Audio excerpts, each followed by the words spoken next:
পেহেলগাঁও জঙ্গি হামলার পর সীমান্তে চলছে যুদ্ধের প্রস্তুতি। যুদ্ধের ক্ষেত্রে ঝরতে পারে সেনাদের রক্ত, তাই আগাম রক্তের যোগান রাখতে রক্তদান শিবির করল ভারতীয় সেনারা।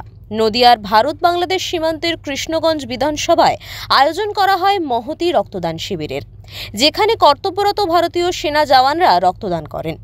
নদিয়ার কৃষ্ণগঞ্জ বিধানসভার বিজেপি বিধায়ক আশিস কুমার বিশ্বাস এই রক্তদান শিবিরে যোগদান করেন। তিনি দেশের উদ্দেশ্যে বলেন যে আমাদের রক্তের প্রয়োজন হতে পারে, এটাও একটা উদ্দেশ্য যে দেশ এখন যুদ্ধের আবহাওয়ায় চলছে, যে পাকিস্তানের সঙ্গেই শুধু নয়, চারিদিকে ইভেন বাংলাদেশ প্লাস পাকিস্তানের সঙ্গে আমাদের যুদ্ধের যে ত্রাহি যা আমরা সেই সাজে সজ্জিত আমরা তৈরি, যে পাকিস্তানকে এবার সবক শেখাতেই হবে।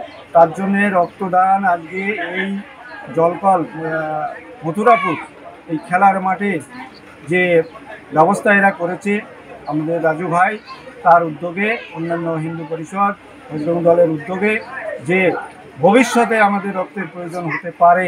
নদিয়া থেকে সুরজিৎ দাস, ওঙ্কার বাংলা।